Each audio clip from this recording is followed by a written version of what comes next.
Well, welcome to the latest edition of Trojan Football Talk. I'm your host, Tom Vartani, and today's show brought to you by AmeriQ Credit Union. For every day, for everything, located next to Little Caesars at 3944 Route 281 in Cortland. By the Cortland Voice, the exclusive media partner of Trojan Football Talk. For all your local news and sports in Cortland County at no cost to you, check out CortlandVoice.com. By the Royal Auto Group on Route 281 in Cortland, the home of no hassle, no razzle-dazzle. Check them out at RoyalAutoGroup.com. And by Yeaman Real Estate at the entrance to Yeaman Park off I-81, exit 11 in Cortland. Well, we were joking about this before we started doing the podcast today, and yes, this is my oldest Trojan that I've gone back in football time with so far. Can't get my former boss yet, and he'd be older. But anyhow, we'll cross the Al Butler Bridge one of these days, I hope. But joining me today is actually a graduate of class of '75, same year I graduated from Homer. He was up here playing big boy football for Homer, playing against the teams I read about in the paper all the time at Afton, the Bueys, the Binghamtons, and teams like that. But joining me today is Dusty Stillman. Welcome, Dusty. Hey, Tom. Thank you. It's great seeing you again. I know, so it was weird. I feel about what they've said. This whole past year has been weird with COVID and everything, but first time on the sidelines, no Dusty Stillman because you were still in Florida when we had spring football this year. Before we get talking about the past a little bit, how was that like? And all of a sudden they're playing football, but of course, and that was part of the problem too with football was getting officials because a lot of their officials are retired guys, and a lot of them were still in Florida too. So it really made for interesting scheduling. But what was it like? Well, all of a sudden you're down in Florida, and there's a football season going on here in Homer. Well, Tom, I can tell you it was tough. And obviously with the pandemic and those things happening, I really would have loved being here. I missed being on the sidelines. I always got a joy. I think I was up into my 19th or 20th years being on the sidelines and doing this. And I missed it, but I would text and email back Coach P to find out how things were going and how well they did, and he was always gracious to answer my emails and provide some feedback on how well they were doing. Well, obviously, I'd say it's probably got to be at least 20 years because I put in 20. This is my 21st season, as brief as it was, because I had my 20 years at the paper, and you were on the sidelines every year, and I covered it since '99. You were on the sidelines, and I can remember. You're along there as long as most of the coaches were. Yeah, I think I just lost count as I'm getting older. My memory loses, but I knew it was somewhere around 20. I mean, I do remember. I think on my 18th season, it was a big to-do for me, and then a couple more had passed, and then, of course, I missed this year. So it very well could have been 22, 23, as you mentioned. But, of course, as he said, he had more assistants this year than he ever had, 2 new volunteer assistants, and Paul Andre and C.J. Kudla. So C.J. took over the charting duties this year. So it's the guy chasing Coach Kotz around, or Coach P, during the game to chart plays, do the play calls. Well, that's one of the greatest things is, having played that sport and been around Homer Trojan football, and then have the ability to be on the sidelines and be right in the coach's ears and know every defensive call, every offensive call, and chart all the plays. And I never really quite understood the first few years when I was doing it why it was so important. And then finally I got up the nerve and asked Coach P. I said, Coach, so I chart all these plays. What do you do with them? And he goes, we match them up to the film. So they can match it up with the film, and then they can look at people's assignments and see how well they perform their assignments with regards to the play that was called. So then I really didn't want to make any mistakes, when I know that everybody's sitting in that film room and they're watching every single play that I chart and things. So it's quite an honor and privilege to be on the sidelines for Coach P and the Homer Trojans. And like we said, that makes this interesting today. We're going to talk again, of course, about Coach Norris, which is nice. Larry Brady's the only one I've really had to, somewhat. Well, yeah, because I really didn't do as much with the football side yet with Matt Ryder yet and stuff that I wanted, or McIntyre. I do want to catch up with them on that. But you played with a guy who's now number 2. It's weird saying he's number 2 on the all-time rushing list, but it's still hard to believe. You played with Bob Avery before Bob Avery was Bob Avery of Trojan fame. Why don't we start with that? For you, like I said, you started your football, and it started before you got to the varsity level was in the small fry program, and you knew a very different Bob Avery back in the young days. Yeah, I do, and I think back of those early days, and I think of Bob being in small fry football, and very thin kid, not very muscular, kind of.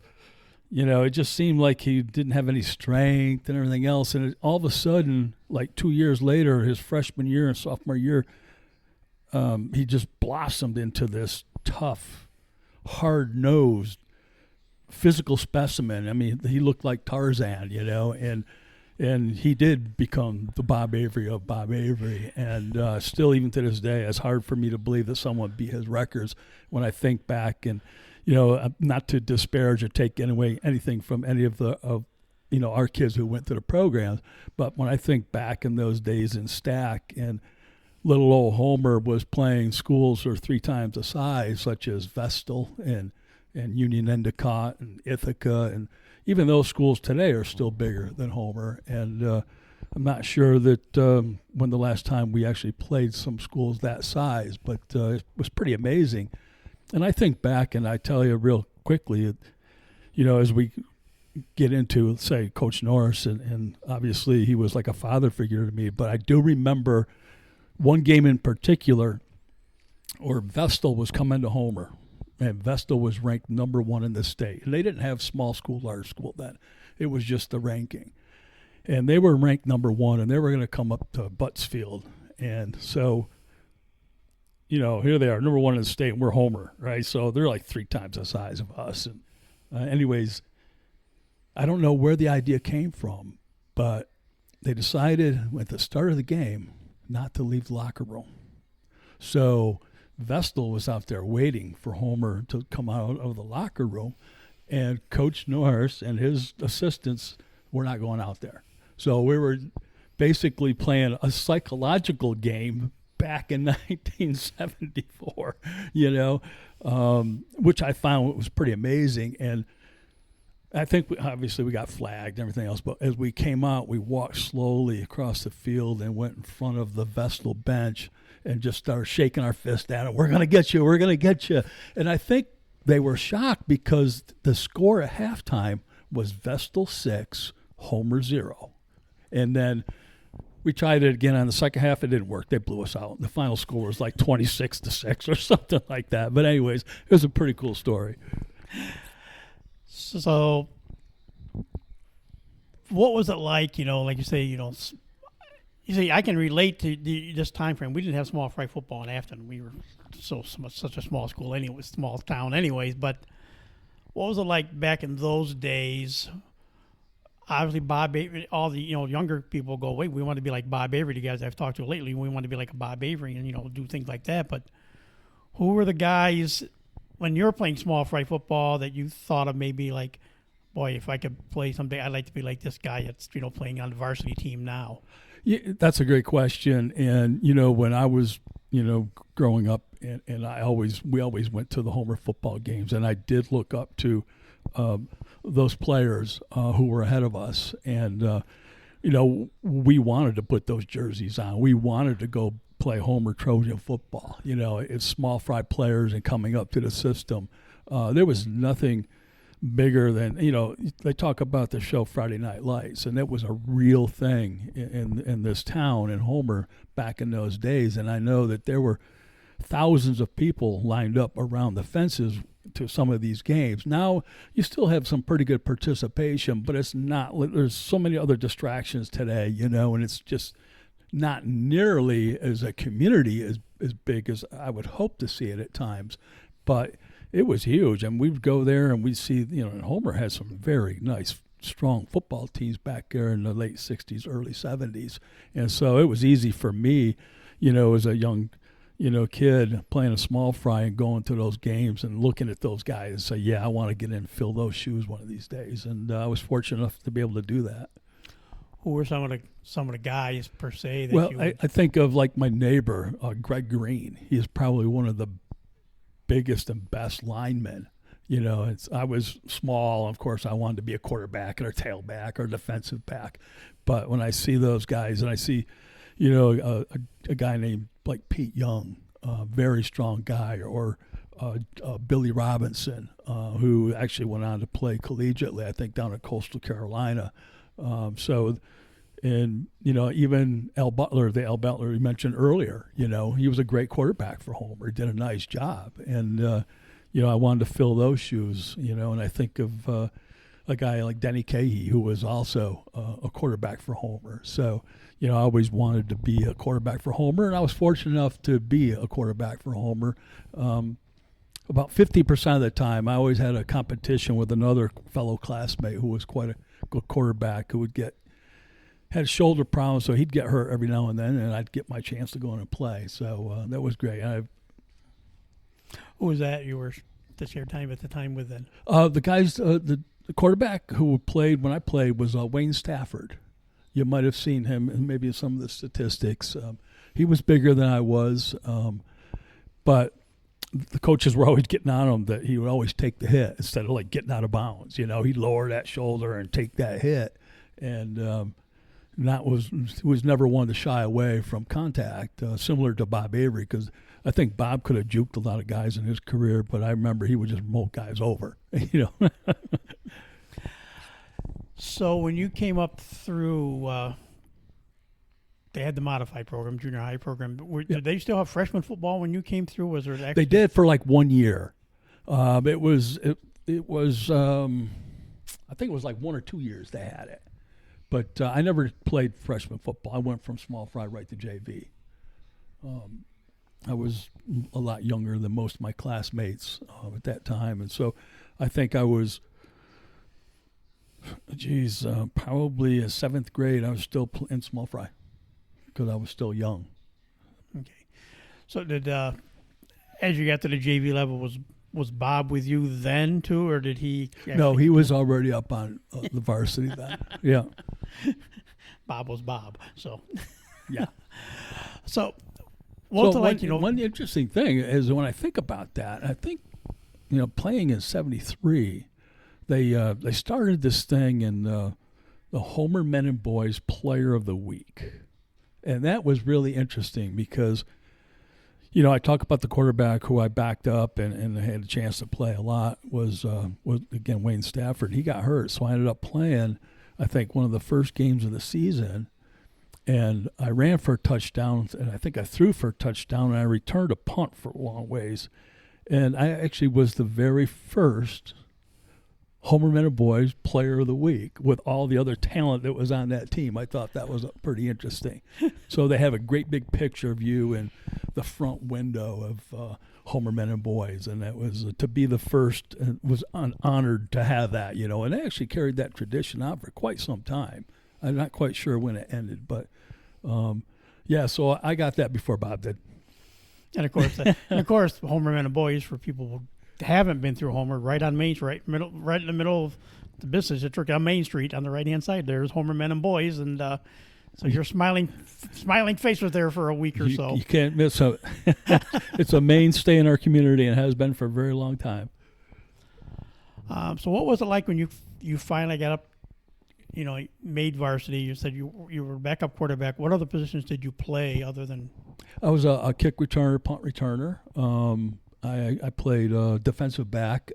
And we speak of Bob, and they wanted to keep Bob on offense because he was a good defensive player as well, but they didn't want him out on playing defense. So actually, I was the one who played in his spot on the defensive side of the ball. So that's how I got. Onto the field when during that time when Bob was playing. We had a very good team that year, and I think we were 6-2, and we were Suburban Division co-champs along with Cortland. Of course, I'm the guy who fumbled the punt in the Cortland game, and it probably helped lead Cortland to that win. Actually, led us to being co-champs instead of outright champions ourselves. But hey, that's where the ball bounces sometimes. I remember Joe Armedio crushed me, though. Yeah, and that was a little different. Like you said, it's a suburban league kind of. That in '73, you opened a 6-2 season, a 1-point loss to Susquehanna Valley to start things, and you ran off 6 straight wins. Oneonta 14-6, Binghamton Central.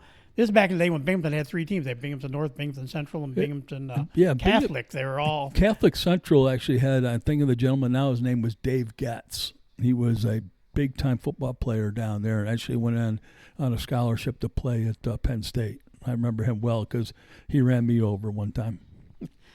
Yeah, so beat Binghamton. Well, the streak started with Oneonta 14-6, then Binghamton Central 32-22, routed Norwich 54-6, then beat Binghamton Catholic 43-16, shut out Shenango Valley 24-0, then a 2-point win over Ithaca, and then came the dreaded season finale, the home court jug game, 26-14, and the right Purple there on Tigers. Buzzfield. But what do you kind of remember? Like I said, it was different. The kids now, they're all usually pretty much who you're going to play every year. A non-league game may change here or there, but yeah, Homer was going from where they're playing it. They spent time bouncing around for a while. You guys were controlling Section 3. They said, well, you guys are going. They sent you and Cortland off to Section 4 for a while, and so like you did, you played what eventually became STAC. The STAC conference eventually down there, but. Yeah, it's an interesting mix playing all, and for the most cases, I would say maybe Oneonta at the time, maybe Norwich, maybe Shenango Valley Sus Valley definitely probably would be about your size, but Yeah. a lot of this, so you were playing schools that are now considered double, or it could even be considered AAA back in the day. It was, and I really look at it as a badge of honor.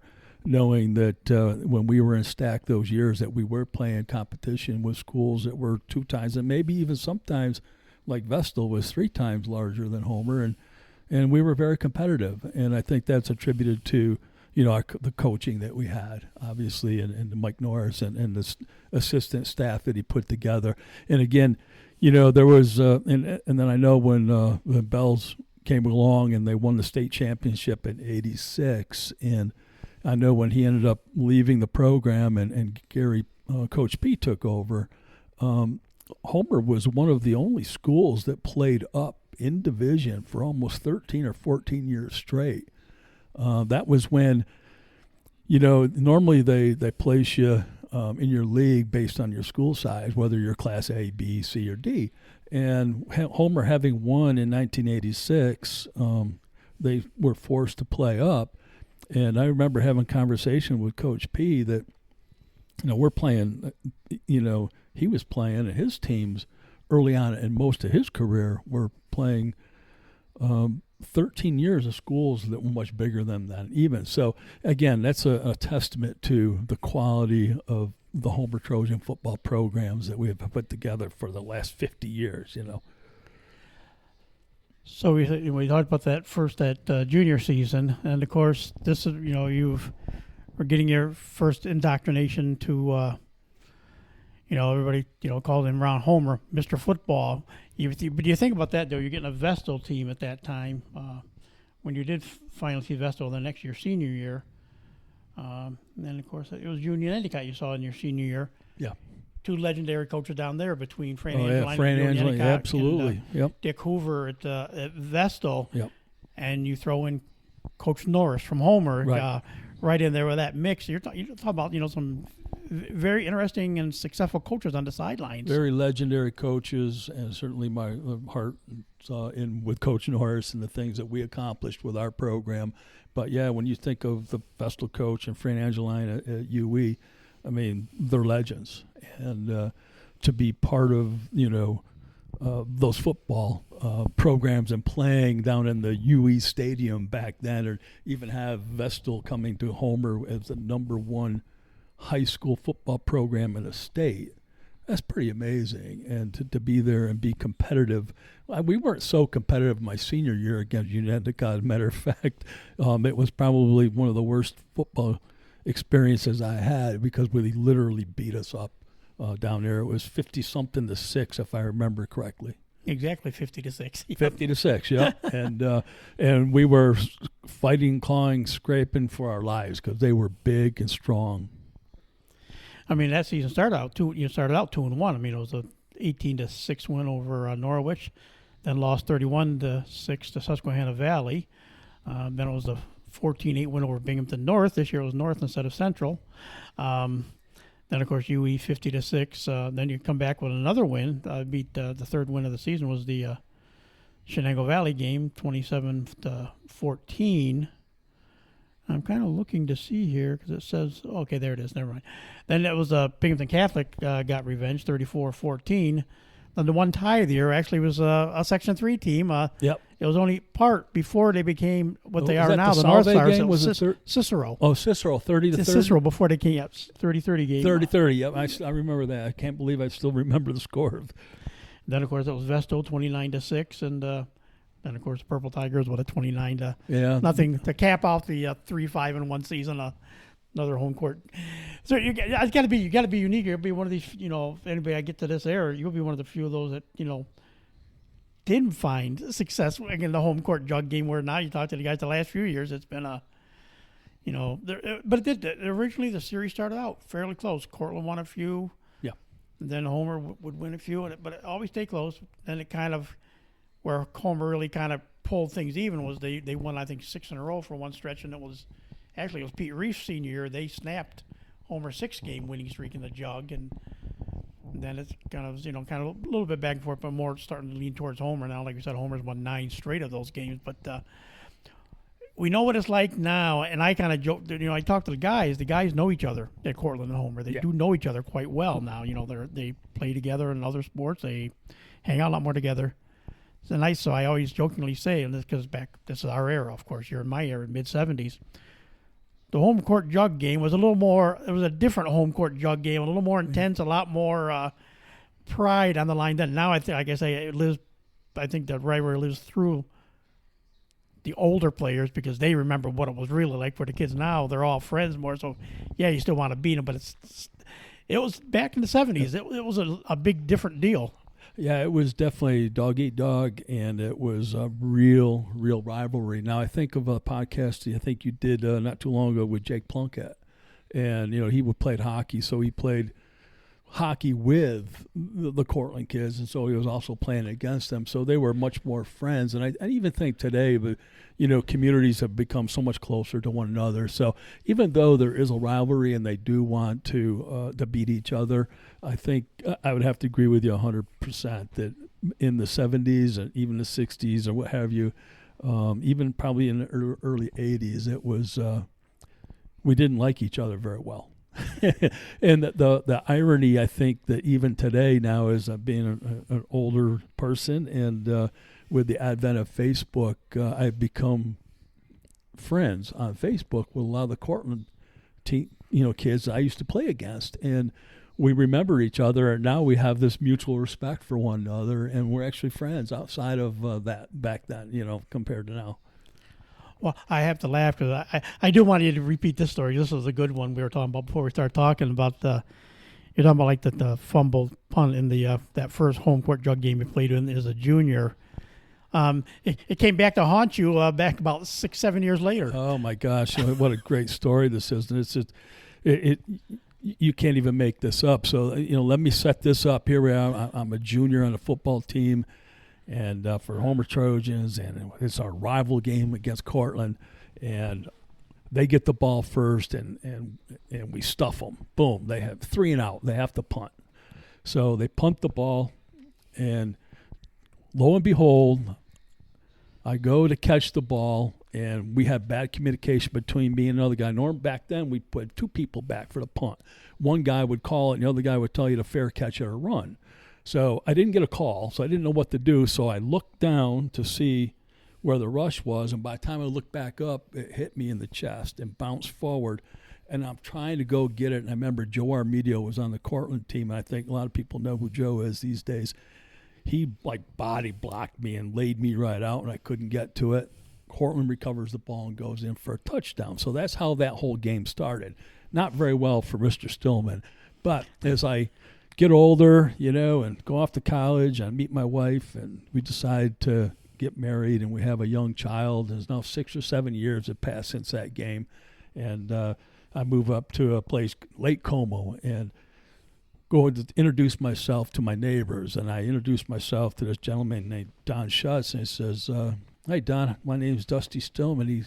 starts shaking his fingers. Dusty Stillman, he says. He goes, yeah. He goes, you're the guy that fumbled that punt in the Homer Cortland game. It's the God's honest truth. I mean, to think that 7 years later, a guy I never met remembers that punt that I fumbled. And that just shows you how competitive it was back then and how it was Friday night kind of like thing that everybody remembered everything about everything, you know, and it haunted me for a long time after that. And of course, we mentioned, you know, the legends, all three of these legends. We mentioned all three legendary coaches. Of course, the two down in the Southern Tier who went on the, and you played for Coach Norris, and he, like you said, you would think 3 football coaches in the past 60, 70 years. Gary's been there 30 of them. Coach Norris was there 30 of them, and you had the 5-year span in between with Paul Beladoff. But just 3 head coaches, but. Mike Norris, the one that really put Homer football on the map, really. What was it like when you first got to meet him and first started, you know, going to practices and playing for him?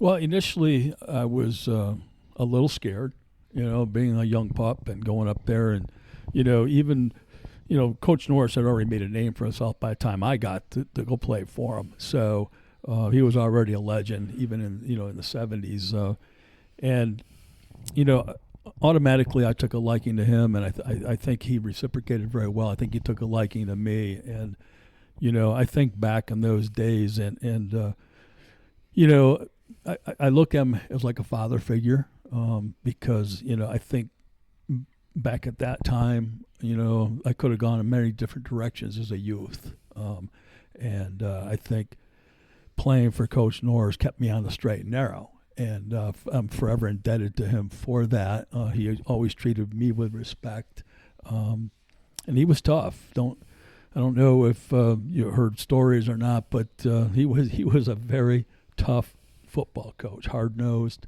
and a lot of people don't realize also that he was a track coach. So I pole vaulted for Homer as well, and played track, and Coach Norris was my coach on track as well. So we got to know him very, very well, and thought very highly of him, and still do, obviously. So, again, a legend, Superman, great parent, great coach. I mean, I know his children, and he did a heck of a job raising that family and coaching for Homer football. He was a blessing to have for the Homer school system. And, of course, he was one of those coaches, because you could get away with it back in our era. I like being able to say our era. Finally talking to somebody my age. It's different. It's nice. But if a coach didn't like something you did, you could be wind sprinted to death if, you know, and nobody cared, or the old grab the face mask, shake your helmet till your head twists off if he has to. Again, a different era, and again, like you say, a no-nonsense approach. But back then, parents didn't care, because that was just your football player. I remember one time I had something happen to me. I don't know if it was football or what it was, but I remember one time going home saying something to my dad about it. I said, "Well, didn't you? Well, doesn't matter. You want to play football, you can do what he tells you, whether you like it or not. You know, don't look for me to come." Now the kid, you know, the parents are screaming at the coach saying, "Why you treat my kid like this?" Oh, or why yeah. you do this? Yeah, but back then it didn't matter. The parents backed whatever the coach did to you. Oh, yeah. And, you know, I think back, I got in trouble in practice one day. Actually, I got on probably the biggest guy on our team. His name was Ed Jones, and I got on him, and I said something that he didn't like, and we ended up getting in a fight.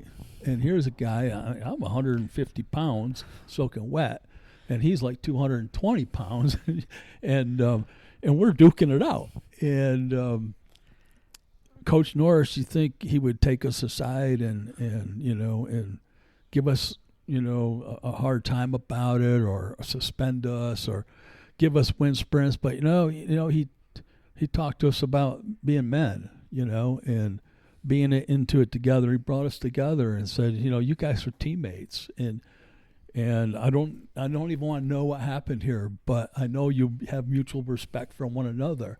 And it was a life lesson, you know, to get that, you know. And again, another side of Coach Norris that a lot of people didn't see.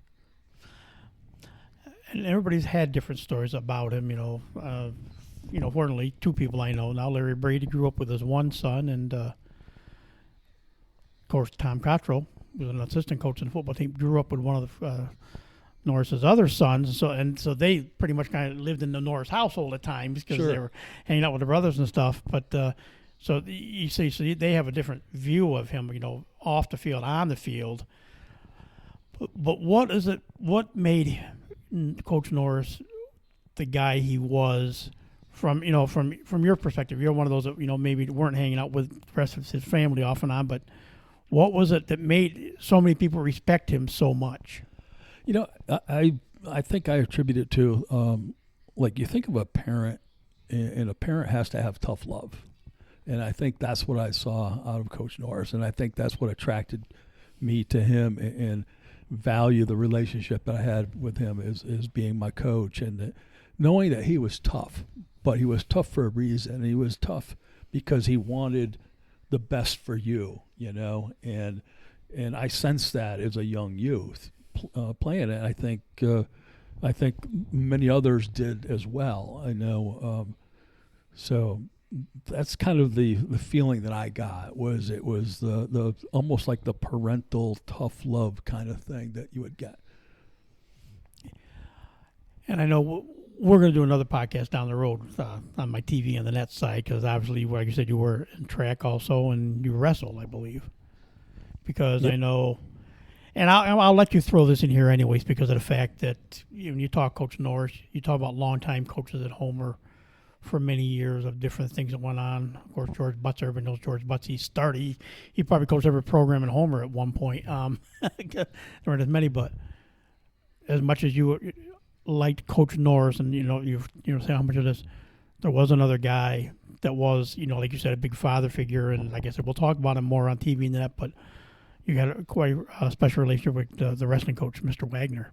I do, and I think Coach Wagner, and I know this is a Homer football time, but I'm thinking back that I'm a fifth grader. Again, probably could have gone many different ways growing up, because I had friends who would go in different paths, and I knew those weren't the right paths. But I remember Coach Wagner singled me out in gym as a fifth grader and introduced me to going to a wrestling club that would be after school. And that was my first experience with Coach Wagner. And he was another coach in my life who had, again, the tough love thing, and I think about, he was, another no-nonsense type of coach, a very good coach. When we think of, the wrestling programs that Homer had back in those days when we were wrestling, again, legendary coaches at Union Endicott, and in Ithaca, Stambro, and, these guys, and Coach Wagner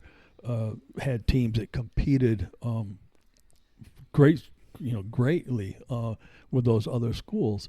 And I do remember we got talking about Bob Avery, and I remember wrestling, and he had a younger brother, Larry Avery, and in Homer Wrestling they had these things called wrestle-offs. So here I am, a senior, and I want to be able to be out on the mat my senior year on every single match. But I had this young pup, a ninth grader named Larry Avery, who wanted to wrestle me off every single match. And it didn't matter that every time I wrestled him off, I beat him. The next time another match came, he wrestled me off again. And I remember that Bob and Emerson would be in the wrestling room cheering him on. It was like, I'm going against the whole family. So one day, I ended up, it was a close match. I think I ended up winning like 3-2. And I got angry, and I stormed out of the wrestling room and went down to the locker room. And if it wasn't 5 minutes later, here comes Coach Wagner down there and asking me what's wrong. And he goes, I said, how many times do I have to beat a guy before they realize that I don't want to have to do this all the time? And he goes, Dusty, the only one thing I can tell you is you're making him better, and he's making you better. And I think you need to accept that and realize that it's for the good of both of you and for our team. And, a lesson learned. And, those are the type of coaches that, you never forget those things, and you don't forget those life lessons that they teach you in those moments that they only may have been 30 seconds or a minute, but they get ingrained, and they're, and so, again, Coach Norris and Coach Wagner, big influences in my life, big father figure types, and again, I couldn't be more grateful than having those coaches and playing for them. So let's go back now. Again, let's go back and talk a little bit more. Bob Avery, the varsity football player, who of course we said ran for, over 2,600 yards. Ended up going to Syracuse, where I still love the story that Coach P said. That's where he never heard a homer because he went to Onondaga, so you want to call it smaller than Homer. Onondaga was even smaller, but here's a little Cub Scout usher at Archbold Stadium. Never heard a homer. All of a sudden, it's his first impression of Bob Avery, who was the all-time rushing leader at Homer. And, of course, now he's got, all his years of coaching here now. Now he's got guys, trying to catch Bob. And Alec Bush, the only one that ever did catch him. Dustin Morris came close. But what was Bob Avery, the player, like, as a Homer player, being able to, see him on the sidelines, for 2 seasons? Yeah, I can honestly say it was amazing, and even to today, I think about it. He was so unassuming, very quiet. He was a leader, but he was one of those leaders that it wasn't a rah-rah type of leader. And I think of I've seen a lot of football players. I played with football players. I've been on the sidelines, and I've seen many football players. He, by far, was the toughest pound-for-pound football player I've ever seen. And he was just tough. And he was fast, strong, probably could have dodged people, and more often than not, he would just lower his shoulder and run people over because they were in his way. And I was fortunate enough to be able to start in his position on defense because they didn't want him playing both ways because he was so valuable as an offensive player.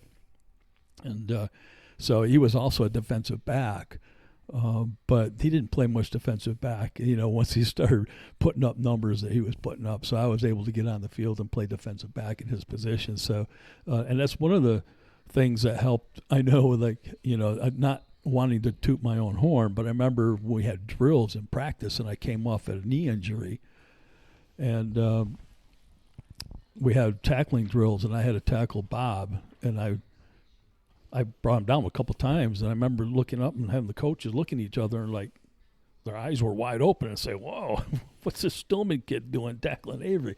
So, anyways, that's how I got myself on the football field then. But yeah, his demeanor was so quiet, so strong, and I'd like to see him again.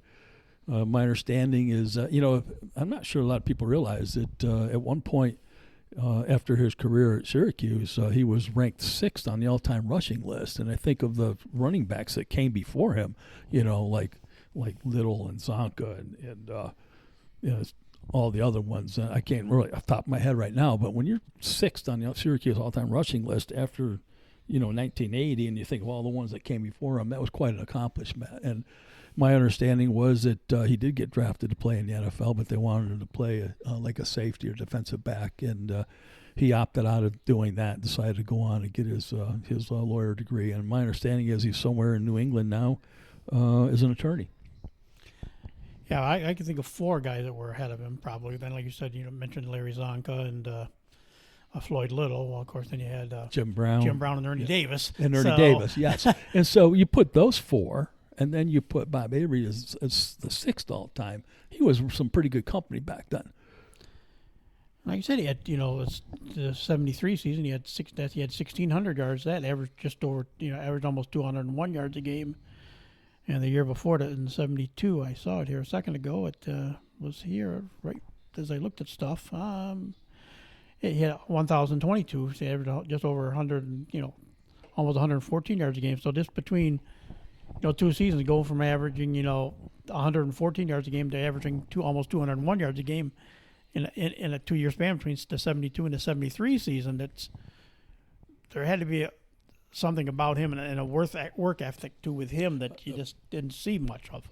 Yeah, and not only that, he was a wrestler as well, and he wrestled, and it just, I just remember he was no nonsense, worked hard, tough nose, hard nose, smart too. I mean, I think you go back and I'm pretty sure he was very high in his class as far as intellectual rank, I guess you call it, in his grade.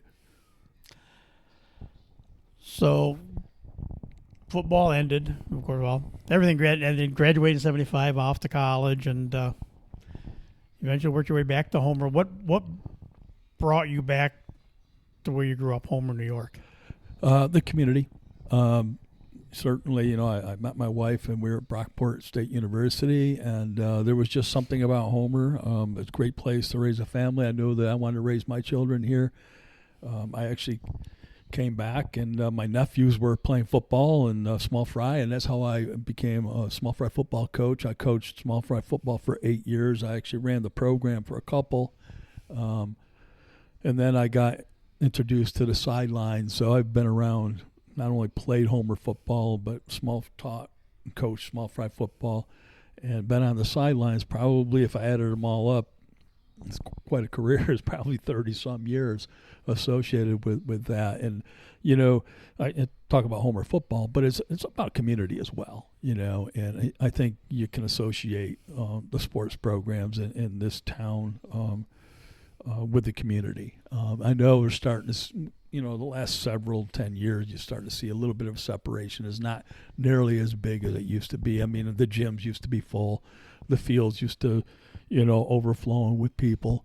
But even today, you go around town or you get on Facebook and see some of the competitors used to have, and it's still community. So what pulled you in? No, actually, one more. I want to. You can probably give me one more story here. I want to talk about for your playing days. I seem to remember you talking about. I think, and I know Randy seemed to talk about Randy Austin a lot, who was on the sidelines, of course, doing stats. Yeah, Randy. Yep.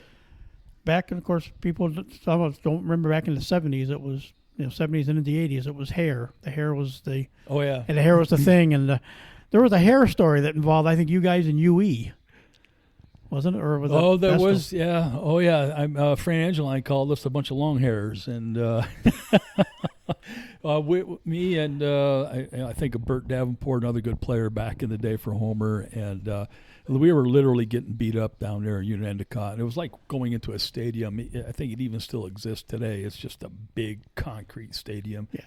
And and I remember we had a big tackle over on the sidelines, and we had a little business underneath the pile there. And Fran Angeline saw that, and he wasn't happy, and he called us a bunch of long hairs, and because we did have long hair, and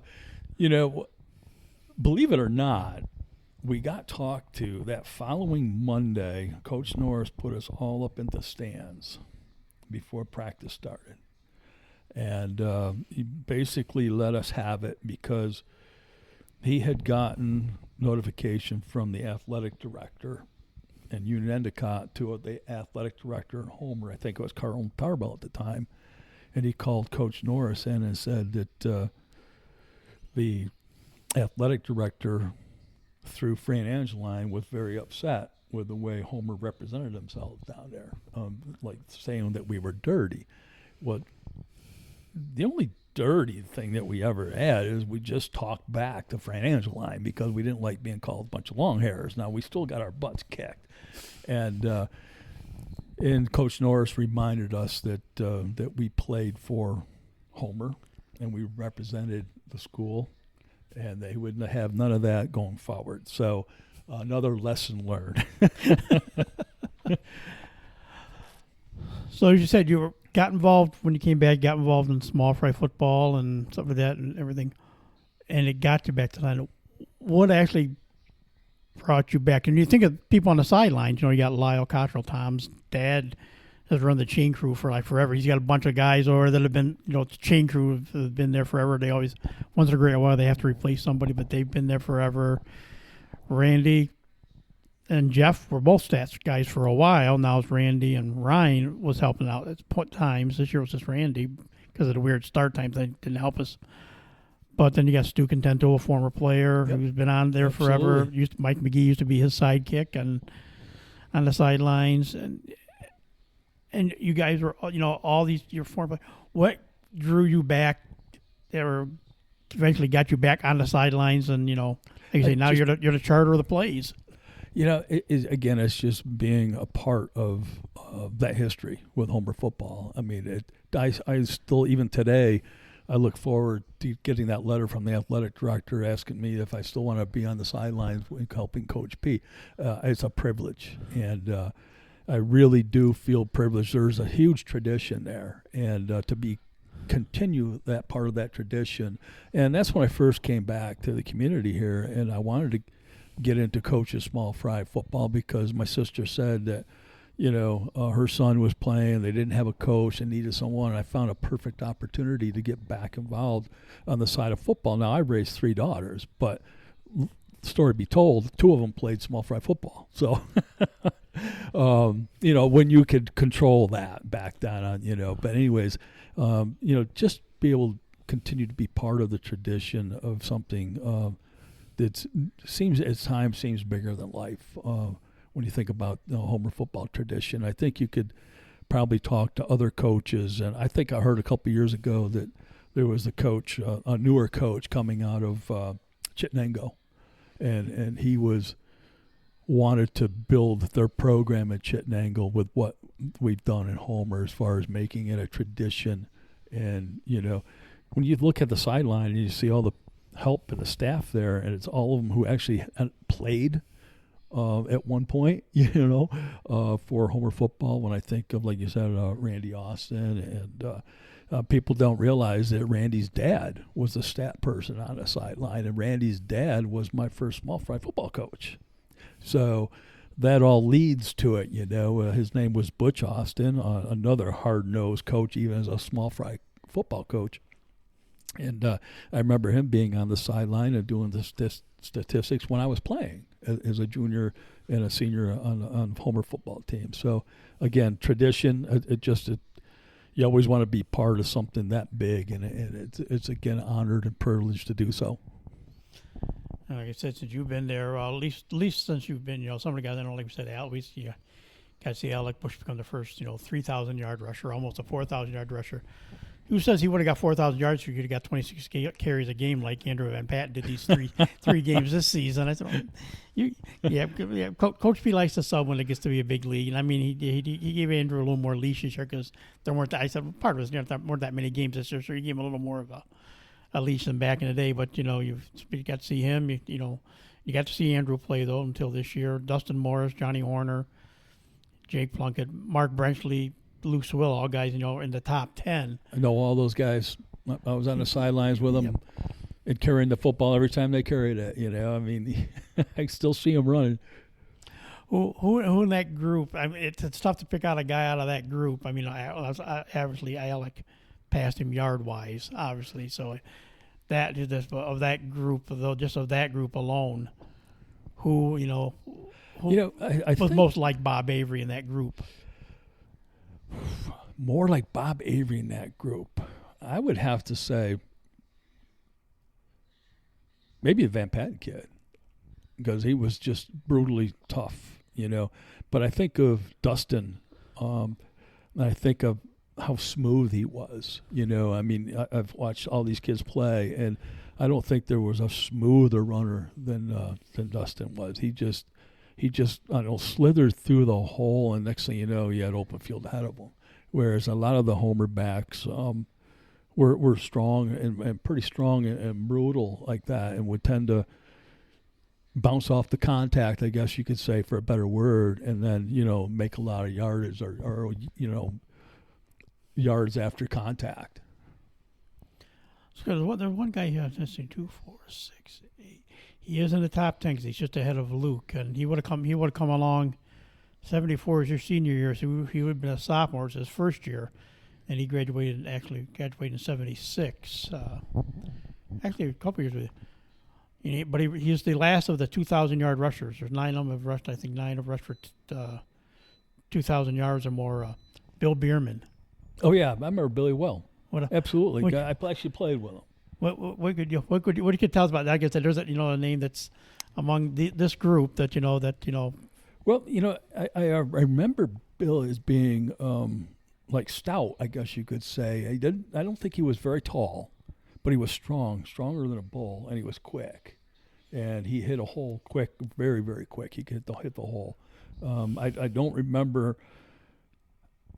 what his 40-yard times were back.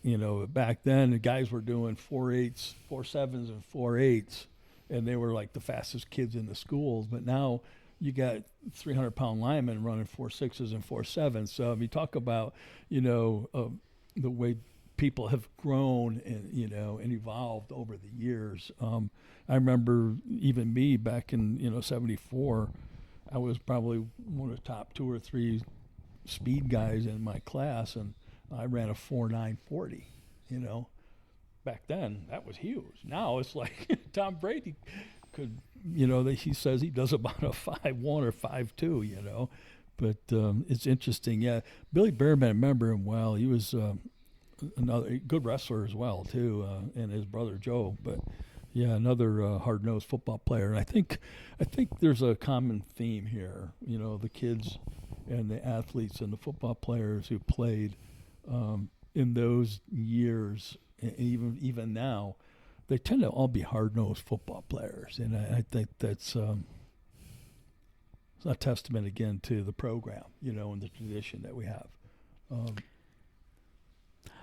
Again, this is something we'll talk about more, of course, when we get to our other podcast, TV and the net at some point. But like you said, you've had 3 daughters that have all been pretty darn good athletes in their time. And, of course, I remember Lainey going into the Hall of Fame with married Mike Dugan. I remember her going in. I'm trying to remember, Brooke or Holly. I remember Holly because she was getting near the end of her career. I remember softball more than anything. Yep. But then, of course, you had your oldest daughter is Brooke, is the one like I said, is one I don't really remember. But she turned out to be a pretty good golfer. So you've had 3 pretty good athletic daughters that have followed kind of in your footsteps, or have they followed their mom's footsteps? Yeah, Doreen, my wife, will tell you they followed her footsteps. But but we kid like that. Yeah, and I was fortunate enough to have children who wanted to participate in sports. I do believe that sports are pervasive in our society, and I do believe that they build a lot of character. And I was fortunate enough that my children liked the competition. Nobody in our house got away with anything without being competed against, even today, So, but yeah, my daughters were great. And, just quickly, Brooke did play Division I AA golf in Western Carolina, which was great. She was a super athlete. One of the kids who went to the state finals in softball when she was playing for Homer, but she was also a basketball player and a soccer player. And then, Holly as well, great volleyball player, excellent softball player, and then Lainey, she played, Division I AA softball at Niagara, and she actually was on the inaugural women's golf team up at Niagara as well. And they actually got like a $12,000 scholarship to play golf up there, and that's pretty darn cool, right? So when I think of all these kids, and then one thing that a lot of people don't realize is they did well in school and sports, and they did very well academically, but outside of that, they were heck of bowlers. They were bowled and I think, when you got winter in central New York, if you're not out on a snowmobile somewhere, then you're usually bowling or something, right? Because there's 6 months of snow here. So, and all 3 of those daughters were great bowlers, and to attribute that to my wife because she's actually in the Bowling Hall of Fame for here in Cortland. So that's where obviously they get that from. Yeah, and of course bowling came along a homer a little bit after I think even after Laney, because bowling hasn't been around that long. But of course the boys have been super successful, but the girls had my daughter bowled. They had a good little run near the end of her career. Right. They had a good little run there with Cheryl Carboyne. Yep. At the time was coaching them. Now, of course, Nas coaches to both boys and the girls because that's just how it is now. But yeah, no. So it's like you say. It's which two played small fry football? I have an idea who, but who were the small fry football players there? You said your two daughters played small fry football back in the day. Oh my gosh! Like who were they playing against? No, which two daughters? Oh, it was actually Brooke and Holly. Brooke was a quarterback, and so but I protected her and made. She was like on a B team, and I was like, don't hit her. Leave her alone because she had an arm. She was a shortstop as well, and Holly played I think just for a few weeks, and she said, "Okay, I had enough of this." But anyways, she put the uniform on anyhow, and Laney was the smallest, but she probably was the toughest. I mean, she was probably the toughest 5'1", 105-pound athlete I've ever seen. I mean, you talk about her soccer coach Jim Barnelli. He said pound for pound, he's the toughest soccer player he's ever coached.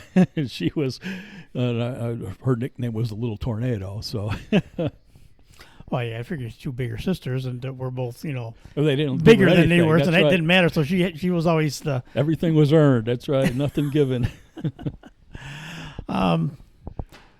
So as we wrap up the rest of our talk here today, a little bit more.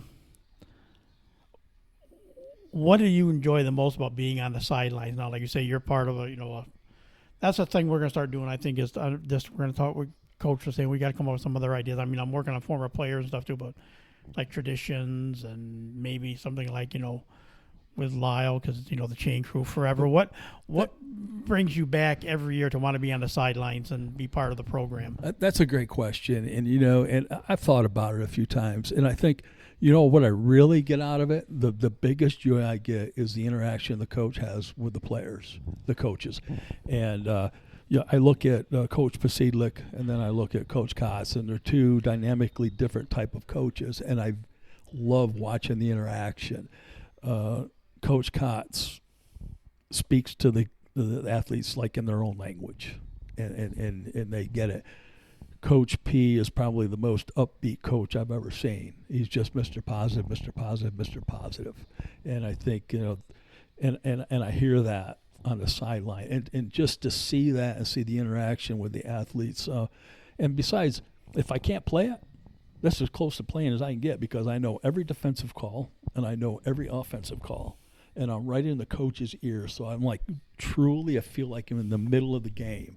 So I do value those moments where I see coaches, interacting with the athletes. And that's important to me because I think, we don't get enough of that sometimes today, and that just, to me, they're old school coaches. And it's life lessons again. I think the sports is pervasive enough, and I mentioned that earlier, that it's character building. And you can see how these coaches impact those student athletes and how it will impact their lives going forward. And I think as you do more podcasts, Tom, and I think you'll see and you start interviewing more players who had played for those coaches, I think hopefully you'll see some of the same things I saw playing for Coach Norris or even Coach Wagner is lifelong lessons in character building, because I think they were dynamic personalities in my life, and I think Coach P and Coach Kotz and the current coaching staffs are going to have the same positive influence on those, and that's what brings me back, because I love to see young athletes giving the opportunity to shine and learn, and I think that's what brings me back every year. And of course, we say now if there's the father figure out there is. He's been there 20 years now since his kids have graduated. Jim Whidden. Oh, absolutely. He's like a father to. Oh yeah, and Coach Whidden too, and he communicates to them probably even on their level probably more than any other coach. And Jim and I go way back as well. When he first came to Homer, his kids and my kids were on the same soccer team, and that's how we got to know one another. So, and then we played a lot of golf with one another and spent times at their houses, and we've developed that relationship too. Well, Dusty, it's been fun. Like I said, I finally got to talk to somebody from my era of football, which is a lot different than what we see now too, as far as contact, as far as practices, and double sessions in 90-degree heat was take a salt tablet between practices, maybe try to eat a little something and come back out for that afternoon session where it's I couldn't wait to get to that Gatorade after practice, so it was pretty good. That's when it first came out. But, yeah, Tom, it's been great to sit here and think back about the history and all the great times that I had, and I appreciate you offering me the opportunity to be on your podcast. It's been fun. And that will do it for this edition of Trojan Football Talk. Today's show brought to you by AmeriQ Credit Union, for every day, for everything, located next to Little Caesars at 3944 Route 281 in Cortland. By the Cortland Voice, the exclusive media partner of Trojan Football Talk. For all your local news and sports in Cortland County at no cost to you, check out CortlandVoice.com. By the Royal Auto Group on Route 281 in Cortland, the home of no hassle, no razzle-dazzle. Check them out at RoyalAutoGroup.com. And by Yeaman Real Estate at the entrance to Yeaman Park off I-81 Exit 11 in Cortland. So for Dusty Stillman and yours truly, Tom Vartani, thank you for listening, and we'll talk to you again soon.